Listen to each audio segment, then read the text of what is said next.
시청자 여러분 안녕하십니까. 이제 6월 11일 전옥현의 안보정론 심야방송을 시작하겠습니다. 이제 벌써 2시가 조금 다 돼가는데요. 어제도 제가 조금 일정이 바빠가지고 여러분들께 방송을 제대로 못 해드렸어요. 그래서 심야방송이 중요한 거 이번 방송 하나 하고요. 바로 이어서 두 번 방송 2개를 해 보내드리도록 하겠습니다. 맨 먼저요. 이 SBS가 넥스트 리서치에 의해서 지난 8일하고 9일 이틀간 여론조사를 해봤어요. 여론조사를 해봤는데 상당히 좀 특이하게 좀 조사가 나왔습니다. 그래서 대통령실에서 이러한 여론조사가 있다는 것도 각별히 좀 잘 챙겨봐야 되겠다. 그래서 우리 국민들의 눈에 조금 부족하게 비치는 부분, 또 이 대통령실이나 아니면 윤석열 대통령 아니면 당에서 전달을 하고자 하는 메시지가 꼭 그대로 전달될 수는 없지 않겠습니까? 그런 점을 감안해서 이 여론조사에 제대로 좀 반영이 되도록 하는 게 좋지 않을까 하는 생각이 드는데요. 우선 윤석열 대통령에 대한 지지율이 다른 일반적인 여론조사 지지율에서는 절반을 넘고 있어요. 한 52, 3% 정도가 요즘 나오고 있는 하나의 추세인데, 이 SBS 넥스 리서치 이 조사에 의하면 국정 운영 잘하고 있다. 이 긍정평가는 48%입니다. 그리고 부정평가가 29.8%예요. 그러니까 이 부정평가는 30% 아래로 내려가 있고, 그리고 긍정평가는 50%에 미치지 못하고 있습니다. 자, 여기에는 모르겠다 이렇게 또 대답하지 않은 분들이 21.2%나 들어 있습니다. 자, 그래서 지금 긍정과 부정의 차이가요, 한 20%. 그러니까 이 편차가 20% 나는 것은 좋은 현상이에요. 자, 그렇지만은 최소한도 절반의 이상의 국민이 좀 좋아야 될 것 아니냐, 긍정평가해야 될 것 아니냐, 이러한 생각이 들고요. 자, 그러면은 뭐 때문에 긍정평가를 했느냐 보니까 상당히 추진력이 있어서 일 처리를 잘한다. 이게 38.5%고, 그 다음에 능력 위주의 내각 인선, 그 다음에 광주 방문, 이런 것들이 국민 통합에 대한 의지, 그리고 청와대 개방, 대통령 집무실 이전, 이런 순으로 되어 있고, 그리고 잘못한다는 이유 중에 가장 큰 것은 측근 중심의 편중 인사를 뽑고 있고, 그 다음으로가 집무실 이전, 그 다음에 소통 능력 부족, 선택적 대선 공약 이행, 이렇게 되어 있습니다. 자, 그리고요, 이번에 이제 SBS 여론조사 중에요, 제가 보기에는 김건희 여사의 행보와 관련해서 여론조사한 것은 거의 처음이 아닌가 싶은데, 김건희 여사가 내조, 그냥 조용히 내조가 좋은지 아니면 공적 활동을 하는 편이 좋은지 이걸 물어봤더니 그냥 조용히 내조하는 게 좋겠다가 60.6%입니다. 아니야, 공적 활동의 편이 나아. 이건 31.3%. 그래서요, 우리 국민의 이 절반 이상이 조용한 내조를 지금 선호하고 있다. 이렇게 되어 있는데요. 자, 이걸 보면 이제 김건희 여사가 조용하게 로키로 조용한 행보를 지금 현재도 하고 있어요. 그러면서 좋은 여론으로 이 여론의 이 분위기가 조금 바뀌고 있는 것은 사실인데, 아직도 이 김건희 여사에 대한 부정적 여론이 조금 더 많은 게 아니냐, 이런 판단이 들어요. 왜냐하면 공적 활동보다는 조용한 내조, 이게요 2배나 높아요. 그래서 이러한 점은 하나의 중요한 대통령실의 과제가 아닐까 싶습니다. 그리고 이번에 이제 강용 인사들, 그 다음에 검찰 출신 잇따라 임명하고 있는 거, 그 다음에 여기에 대해서요 부적절하다, 즉 검찰 편중 인사가 요즘 많이 나오고 있는데요. 여기에 대해서는 55.5%가 잘못했다. 그리고 적절하다는 응답은 38.7%. 그래서 이 편차가 무려 17%나 납니다. 그리고 여기서요, 우리가 이제 주목해야 할 점은 중도층에서 부적절하다고 보는 비율이 무려 69%나 돼요. 예. 그리고 이 중도층에서 뭐라 그럴까요? 국정운영 이렇게 이제 좋게 보지 않아요. 또 특히 국정운영을 긍정적으로 평가한 사람들 가운데서도 33.5%가 부적절하다, 이렇게 보고 있습니다. 그래서 이 중도층에서 김건희 여사의 활동에 관해서 부적절하다고 하는 부분의 비율, 그 다음에 대통령에 대해서는 긍정이지만 김건희 여사에 대해서는 부적절하다는 비율, 이 부정적 비율, 상당히 높기 때문에 하나의 중요한 과제가 아닌가, 이런 생각이 들고요. 그 다음에 집무실 이전에 관해서는 잘했다가 47.4%, 잘못했다가 46%입니다. 그래서 아직도 이 집무실 이전은 정치적인 시각에 따라서 확연히 대비되는 여론조사가 나오고 있다는 점. 그리고 이번 여론조사는요, 넥스트 리서치는 언제든지 전화 면접 조사를 합니다. 그래서 오늘 이 SBS 여론조사 상당히 많은 과제를 그리고 의미를 부여해주는 여론조사가 아닌가 하는 생각이 들어요. 자, 그리고 말이죠, 이제는 어제 일정 중에 가장 중요한 일정이 제가 보기에는요, 윤석열 대통령이 집무실로 여당 지도부를 초청해서 오찬을 가진 거, 이것이 가장 중요한 일정이 아니었나. 그래서 그 오찬과 관련된 이 보도들을 모아서 정리해 드리겠는데요. 우선 그 중에 하나가요. 김건희 여사와 그 다음에 윤석열 대통령이 최근에 지난달 22일이죠. KBS 열린음악회 참석차 청와대를 들려온 바 있어요. 이 청와대를 들르고 나서 이 김건희 여사가 윤석열 대통령한테 한 얘기, 이거가 상당히 아주 재밌는 것 같아요. 자, 내가 만약에 청와대를 한번 미리 들러봤으면 청와대에서 나오지 않았을 것 같다. 그래서 속으로 윤석열 대통령이 야, 이거 안 보여주길 잘했구나, 이러한 생각을 했다라는 일종의 비하인드 스토리가 오늘 좀 보도를 하고 있고, 권성동 원내대표도 이러한 얘기를 듣고 나서요, 만약에 대통령 부인께서 청와대에 들어가서 살았더라면 대통령이 더 존경을 받았을 것 같다, 이렇게 얘기를 하고 있어요. 이 내용을 조금 더 자세히 말씀을 드리면, 이 오찬 회동 참석자가 이제 언론에 밝힌 얘기예요, 오늘.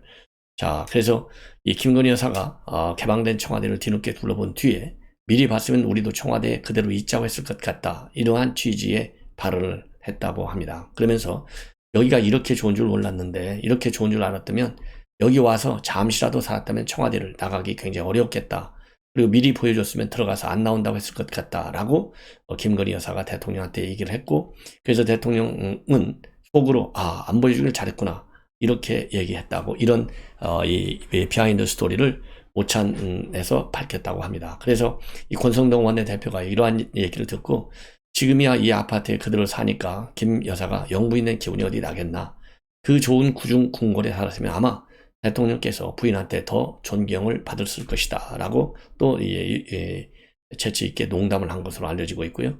그래서 윤석열 대통령은 저는 과거에 관저식당에서 식사한 적이 있었는데, 그래서 청와대가 얼마나 좋은지 알았는데 여기 한번 들어오면 못 나간다는 것을 그때 알았다. 그래서 처음부터 청와대 안 들어가고 바로 집무실 이전을 추진했다라고 밝히고 있습니다.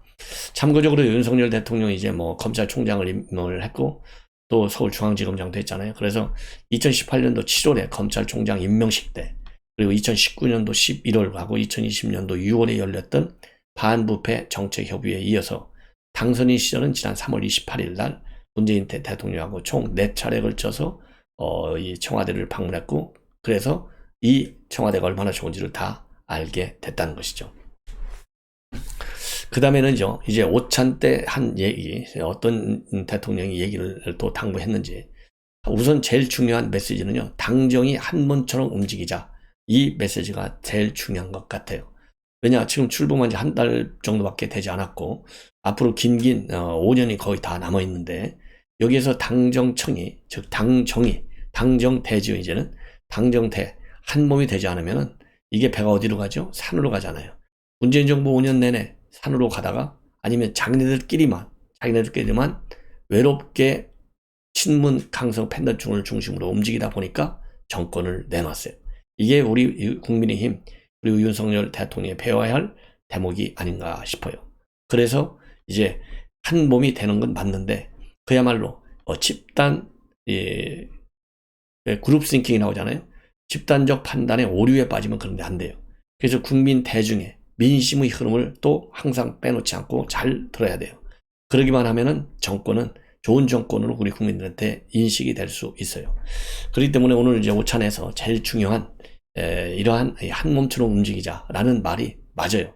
그러나 내실 있게, 실효성 있게, 그리고 국민의 민심의 흐름을 항상 맨 머리 앞에 두면서 한 몸이 되어야 성공을 할 수 있다, 이렇게 보여지는데, 오늘 오랜만에 친정 식구들을 만나는 것 같네. 잘 지내셨어요? 그러면서 한 몸처럼 움직여야 된다. 그리고 취임이 한 달이자 이 대표 취임 1주년은 맞는 날이라서 뜻깊은 자리다, 이렇게 대통령실이 밝히고 있고요. 그리고 5차례 특별한 정치적 의미를 담고 있지는 않은데, 용산 이전, 청와대 개방, 그 다음에 도어 스태핑, 즉 약식 기자회견에 대해서 당 지도부가 굉장히 높게 평가했고, 따로 정치적 화제나 현안에 대해서는 대화를 나누지 않았다. 그래서 대통령실에서는요, 대통령 기념시계를 갖다가 선물로 했고, 직접 집무실을 소개한 뒤에 기념사진을 함께 찍었고, 이준석 대표하고 나란히 앉아가지고요.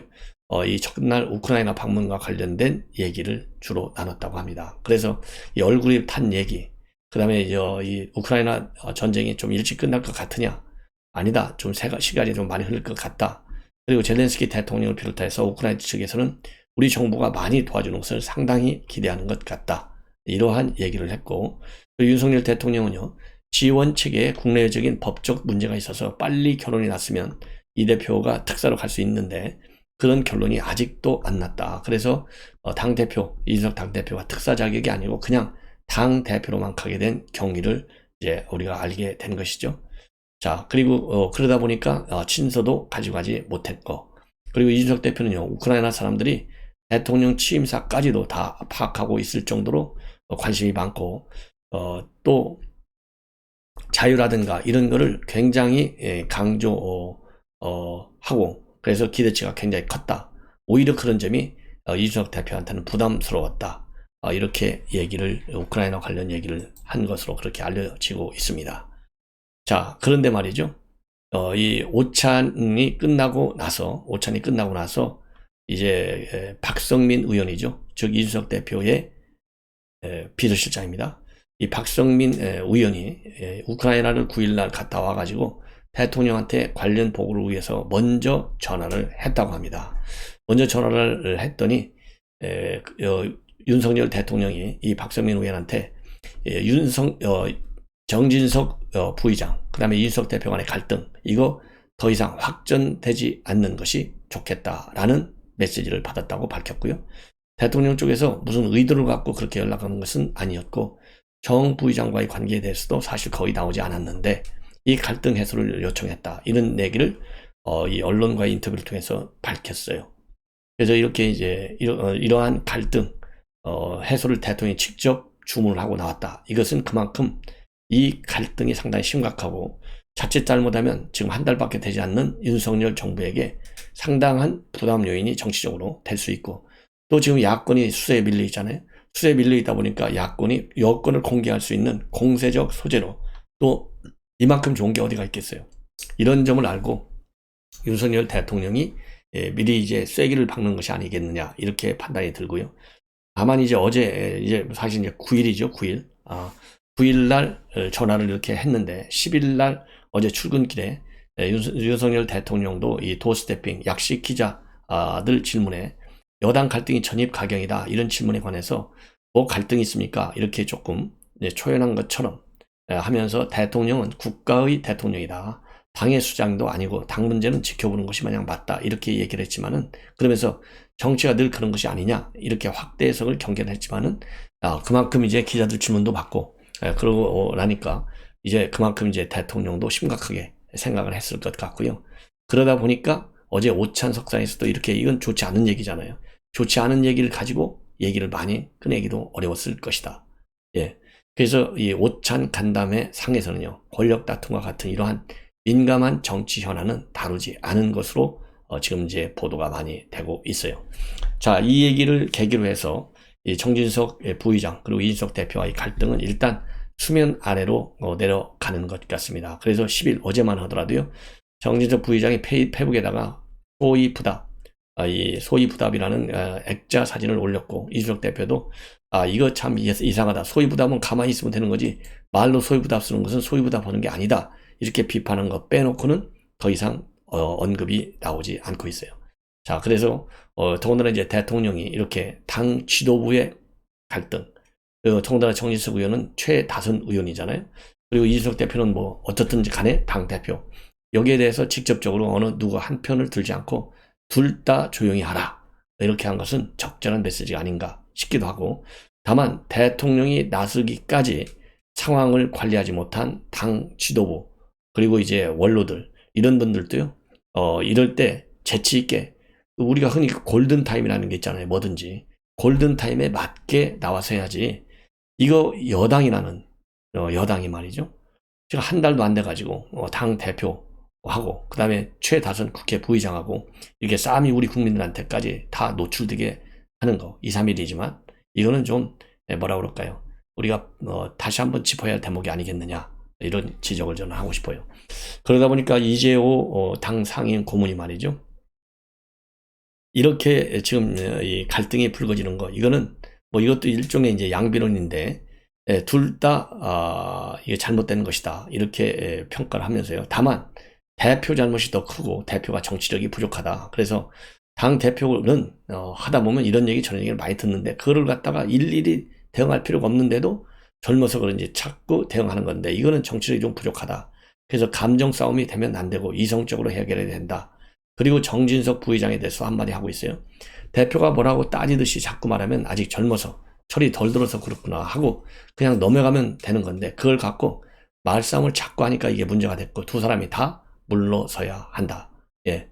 그리고 누구 편을 좀 더 들어주겠느냐 질문에 대해서는요. 책임으로 말하면 당 대표 책임이 더 크다. 그러면서 누가 무슨 얘기를 하더라도 뭐 그렇습니까 하고 대충 포용하고 넘어가야 되는데 일일이 상대하고 토달고 그러면 안 된다. 예. 그리고 그게 이준석 대표 매력 아니냐 이런 질문에 대해서는요. 야당 때는 그럴 수도 있는데 야당일 때는 왜 말을 많이 해야 되니까. 근데 지금 집권 여당인데 여당 대표가 대통령 취임한 지 한 달도 안 됐는데 이렇게 할 일이 태산 같은데 이런 맨날 싸우기만 하면 국민들한테 신뢰를 받겠냐 이런 얘기를 비판을 하고요. 지금 당장 국회에서 원 구성 문제도 해결하지 못하고 있는데 법사위원장 문제 하나 해결하지 못하고 있지 않나. 그 문제에 대해서 당 대표가 말하는 거 한마디도 못 봤다. 원내대표 전권 사안이긴 하지만 당 대표도 그 부분에 대해서는 들어야 한다. 이렇게 얘기를 하고요. 자, 그리고 국회 정상화 문제 입도 뻥끗 한마디 못하는데 자기 문제 되니까 싸움만 하고 그러면 그걸 누가 여당으로 곱게 보겠냐. 내가 같은 편이지만 지금 국민의힘 하는 꼴 보면 저거 뭘 하는 당인지 모르겠다. 이런 입장을 내놓고 있습니다. 뭐 대부분이 여러분들이나 생각이 비슷할 것 같아요. 그리고 지금 이제 민들레와 관련해서 당 내외에서요. 좀 상당한 비판이 제기되고 있고 그럼에도 불구하고 민들레를 주도하는 의원들 측에서는 그대로 진행시킨다, 나간다, 이거 오해하지 말아라, 억울하다 이런 입장을 내놓고 있어요. 다만 이 언론의 비판으로 인해서 본래 15일 날 출범하려고 했는데 출범 시기는 좀 늦춰질 수밖에 없다. 이런 지금 상황입니다. 이 문제에 관해서도요. 이재호 의원 사실 개파로 얘기하면 친이계 친박계 이렇게 나눠져 있는데 피해가 얼마나 컸냐. 제가 반성하는 사람이다. 왜? 소위 말하자면은 본인이 친이계의 좌장 아니냐.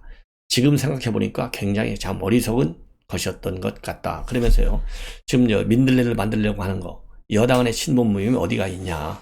정치인들이 모이는 게 친북이냐. 다 정치적인 이유가 있는 거다. 정치적인 이유로 친북이라는 것도 정치적인 이유로 친북을 하는 거다. 그러면서요. 이거 잘못된 것이다. 라는 또 비판적 시각을 가지고 있어요. 자, 그렇게 해서 일단 대통령이 좀 조용히 해 이렇게 지시도 했고 또 여기저기서 비판적 시각이 많이 나오고 그리고 실질적으로 어제는 조금 이제 소강 상태에 들어가는 것 같고 그렇지만은 그러면 이 갈등이 다 끝났느냐?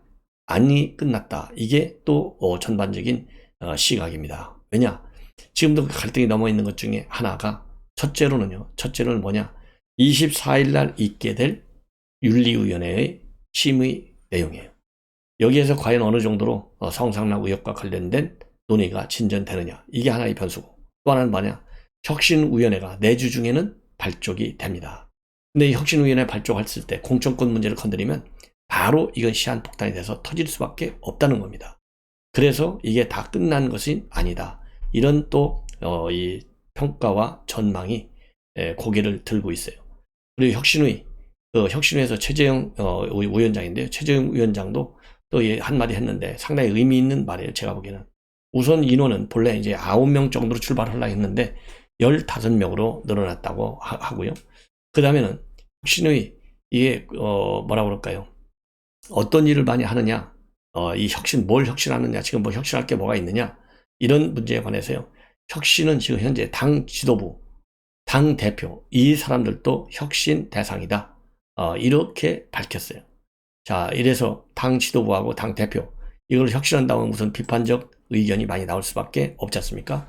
그래서 이게 시한폭탄으로 작용될 것이다 라는 우려가 지금 나오고 있습니다. 그리고요 이제 이 민들레와 관련해서는 우선 권성동 의원과 그 다음에 장제원 의원 간의 의견이 정반대입니다.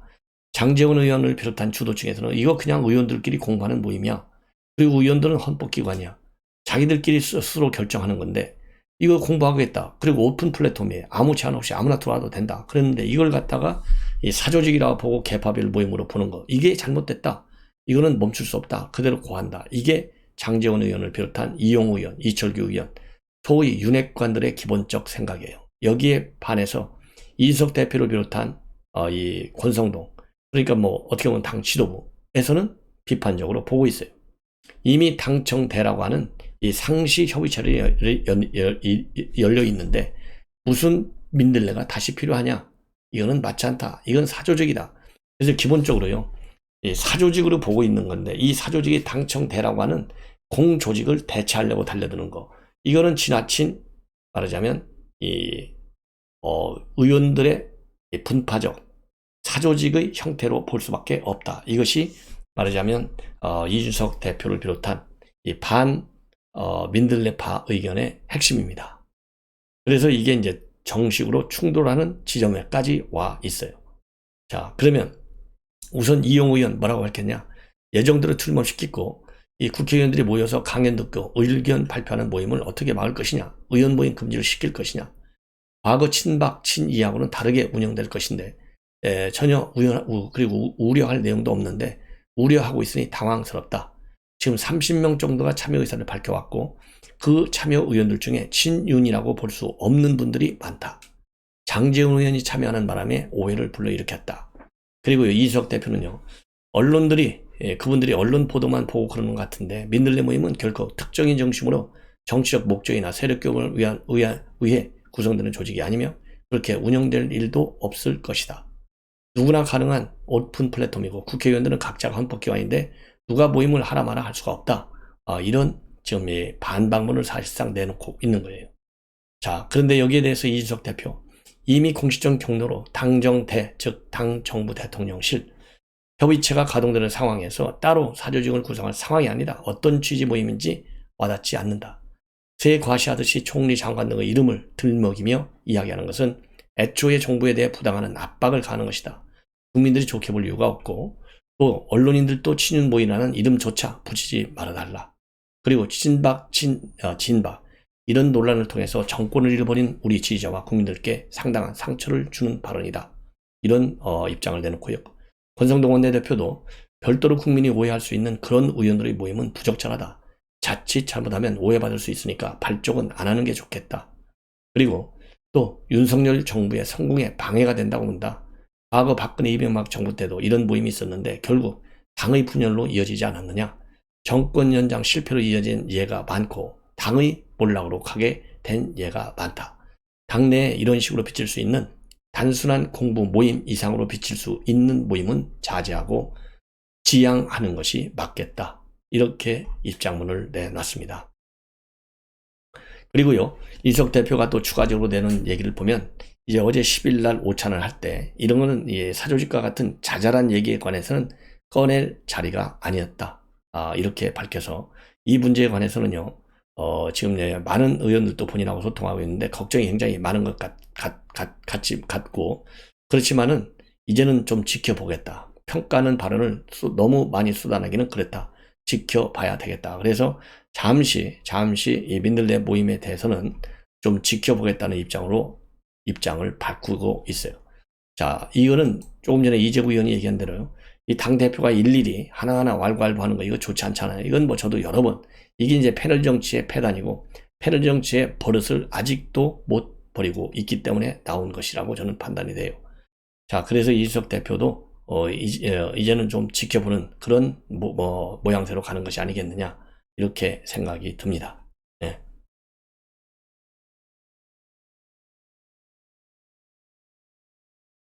그리고요, 이 장제원 의원도 또 추가적으로 이런저런 언론과의 인터뷰를 통해서 폐쇄적 회원제 모임이 아니다. 누구든 참석해서 정부를 뒷받침할 방안을 논의하는 오픈 플랫폼이다. 당내 분열을 조장한다거나 특정 계파가 세력화를 꾀한다고 해석하는 것은 이해가 안 되고 오해다.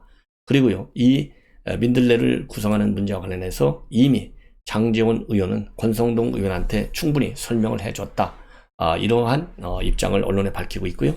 자, 이러한 것과 관련해서 여러 가지 이제 비판들이 많이 있고, 그러다 보니까 다소 이제 속도 조절에 지금 들어간 것으로 보이는데요. 이거를 갖다가 이제 여권 내부 충돌로 이런 여권 내부 이제 충돌인데, 윤핵관 자체가 이제 윤핵관이라고 하는 그룹이 분화의 관림급으로 들어간 것 아니냐, 이런 시각도 있습니다. 왜냐하면 윤핵관 중에 핵심이 장제원, 권성동, 또 이제 정진석 이런 사람들 아니겠어요? 그런데 정치적 목적은 정권을 교체하는 거, 여기에 대해서 같았다 이거예요. 그런데 지금부터는 그 방향성이 꼭 일치하지 않을 수도 있다는 겁니다. 그래서 국민 내부에서는 인수위 시절부터 장제원과 장제원과 그다음에 권성동 간에 삿바 싸움을 벌인다는 얘기도 있었고, 윤핵관이든 누구든 모두 정치인인데 정치적 견해가 모두 같을 수는 없다, 또 이렇게 하는 해석하는 사람들도 있어요. 그래서 지금 현 단계에서는 이걸 가지고 이제 이 권력 다툼이다 이렇게까지 보는 것은 뭐라 그럴까요? 너무 세게 이 계파 갈등화 시키려고 하는 야권의 프레임에 말려들 수가 있다는 점, 저도 여러분들께 지적을 해드리고 싶습니다. 자, 시청자 여러분, 이렇게 해서요, 오늘 첫 번째 방송은 마치고 바로 이어서요 두 번째 방송에 들어가도록 하겠습니다. 시청자 여러분들의 많은 시청을 부탁드립니다. 대단히 고맙습니다.